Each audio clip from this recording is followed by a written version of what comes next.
வணக்கம் நண்பர்களே, தமிழக அரசியலில் முக்கிய அப்டேட்ஸை பார்க்க போகிறோம். ஒன்று, விஜயுடைய வீட்டுக்கு முன்பாக வைக்கப்பட்டிருந்த மெட்டல் டிடெக்டர் அகற்றப்பட்டுள்ளது அப்படிங்கிற அப்டேட்டை பார்க்குறோம். அடுத்து, விஜய்க்கு வழங்கப்பட்ட வாகன கான்வாய் பாதுகாப்பும் வாபஸ் பெறப்பட்டுள்ளது அப்படிங்கிற செய்தியை கேள்விப்பட முடியுது.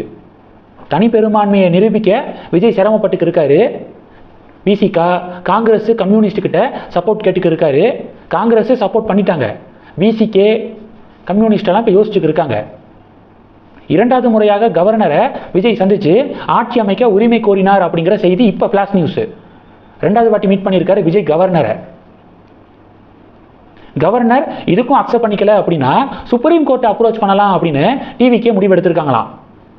கர்நாடகாவுடைய முன்னாள் முதல்வர் எஸ்ஆர் பொம்மை வழக்கு தீர்ப்பை மேற்கோள் காட்டி வாதாடவும் தாவேக்கா முடிவெடுத்திருக்காங்க. எஸ்ஆர் பொம்மை கேஸ் என்ன அப்படின்னா, யாருக்குமே தனிப்பெரும்பான்மை கிடைக்கலனா சிங்கிள் லார்ஜஸ்ட் பார்ட்டி அப்படிங்கிற முறையில் யார் ஜெயிச்சிருக்காங்களோ, தனிப்பெரும் கட்சி ஏதோ அந்த கட்சியை ஆட்சி அமைக்க கவர்னர் அழைப்பு விடணும். பதவி பிரமாணம் செஞ்சு வச்சுட்டு ஃப்ளோரில் சட்டப்பேரவையில் ஒரு குறிப்பிட்ட கால அவகாசம் கொடுத்து தனிப்பெரும்பான்மையை நிரூபிக்க உத்தரவிடணும். இதுதான் ப்ரொசீஜர். பதவி பிரமாணத்தை சிங்கிள் லார்ஜஸ்ட் பார்ட்டிக்கு செஞ்சு வச்சுட்டு ஒரு குறிப்பிட்ட கால அவகாசம் கொடுத்து ஃப்ளோரில் மெஜாரிட்டியை நிரூபிக்க வாய்ப்பு வழங்கணும். ஸோ இப்போ பதவி பிரமாணமே இன்னும் செஞ்சு வைக்கல அப்படிங்கிறது தான் பஞ்சாயத்து. அதனால் முதல்ல கவர்னரை ரெண்டாவது வாட்டி விஜய் சந்திச்சிருக்காரு. கவர்னர் இதுக்கு அக்செப்ட் பண்ணிக்கல அப்படின்னா சுப்ரீம் கோர்ட்டை டிவிக்கே அப்ரோச் பண்ண இருக்காங்களாம். எனக்கு தெரிஞ்சு காங்கிரஸோட டிவிக்கே கூட்டணிக்கு போகாமல் இருந்திருந்தா இந்நேரம் விஜய் சிஎம்மாக பதவி ஏற்றிருப்பாரு நான் நினைக்கிறேன்.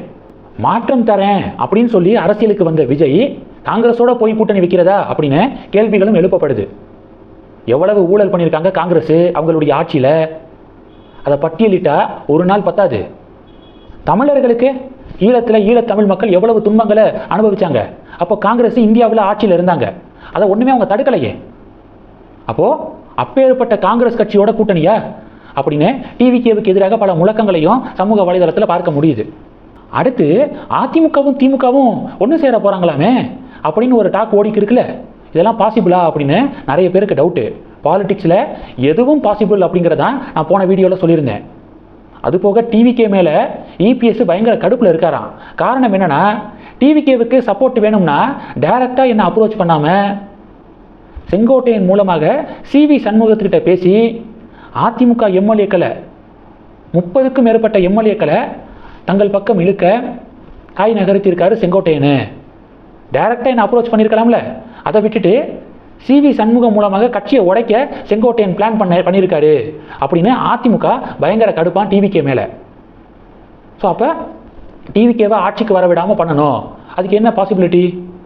டிஎம்கேவோடு சரண்டர் ஆயிடலாம் அப்படிங்கிற ஒரு யோசனையும் முன்வைக்கப்பட்டதாக தகவல் வருது. பொதுவாக அரசியல் கட்சிகள் தங்களுடைய ஃபியூச்சரை மையமாக வச்சு தான் செயல்படுவாங்க. அந்த வகையில் டிவிகே இப்போ ஆட்சிக்கு வரதும், காங்கிரஸ் டிவிகேயோட போய் சேர்ந்ததும், டிவிகே கூட்டணி வர்சஸ் பிஜேபி கூட்டணி அப்படின்னு களம் ஷிஃப்ட் ஆகுறதும் திராவிட கட்சிகளுக்கு ஆபத்து. அப்போது திராவிட கட்சிகள் தங்களுடைய இருப்பை நிலைநாட்ட என்ன முடிவு வேணாலும் எடுப்பாங்க. அப்படிப்பட்ட முடிவு டிஎம்கே ஏடிஎம்கே அலைன்ஸாக கூட இருக்கலாம் அப்படிங்கிறதான் என்னுடைய பார்வை. அப்படி டிஎம்கே ஏடிஎம்கே அலைன்ஸ் வச்சாலும் ஃபியூச்சர் இருக்காது திராவிட கட்சிகளுக்கு அப்படிங்கிறதான் என்னுடைய கணிப்பாக இருக்குது. ஏன்னா திராவிட கட்சிகள் மீது மக்கள் அவ்வளவு கடுப்பில் இருக்காங்க.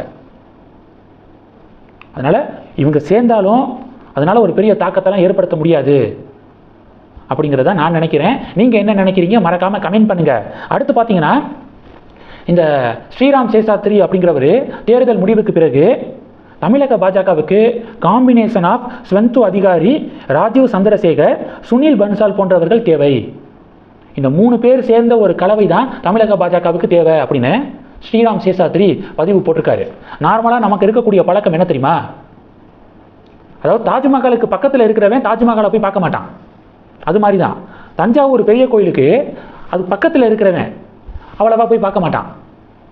வைசா நகரத்து சாய்ந்த கோபுரத்துக்கு பில்டப் கொடுத்துட்டு இருப்பான். ஆனால் நம்ம இந்தியாவில் எவ்வளவு பெரிய பொக்கிஷங்கள்லாம் இருக்குது, அதை பற்றி வாயவே திறக்க மாட்டான். அதுதான் நம்மளுடைய பழக்கம். அது மாதிரி எதான் அண்ணாமலை அப்படிங்கிற ஒரு அருமையான தலைவர் பிஜேபிக்கு இருக்கார்ல, அவருக்கு எதிராக வன்மத்தை பரப்பிட்டு ஸ்ரீராம் சேஷாத்ரிக்கு ஸ்வெந்து அதிகாரி, ராஜீவ் சந்திரசேகர், சுனில் பன்சாலுடைய கலவை வேணுமா? முதல்ல நீங்களாம் வாயை மூடிட்டு ஒதுங்கி இருந்தாலே தமிழக பாஜக நல்லா முன்னேறிடும். நல்லா அண்ணாமலையுடைய தலைமையில் சூப்பரான டைரக்ஷனில் போய்க்கு இருந்துச்சு. எல்லாத்துலேயும் மண்ணள்ளி போட்டது இந்த ஸ்ரீராம் சேஷாத்ரி, ஜேவிசி ஸ்ரீராமு, கோலாகல சீனிவாசு, தமிழக பாஜகவில் இருக்கக்கூடிய அந்த 4 பேர் இவங்க தான். நீங்களாம் அமைதியாக இருந்தாலே அண்ணாமலை கட்சியை வளர்த்துருவார் அப்படின்னு பாஜக தொண்டர்கள் ஃபீட்பேக் கொடுக்குறாங்க. இந்த செய்திகளை பற்றி உங்களுடைய பார்வைகளை மறக்காமல் கமெண்ட் பண்ணுங்கள். தொடர்ந்து கணக்கில் இருங்க. அடுத்தடுத்து நிறையா பதிவுகளை பார்க்க போகிறோம். நன்றி. ஜெய் ஹிந்த்.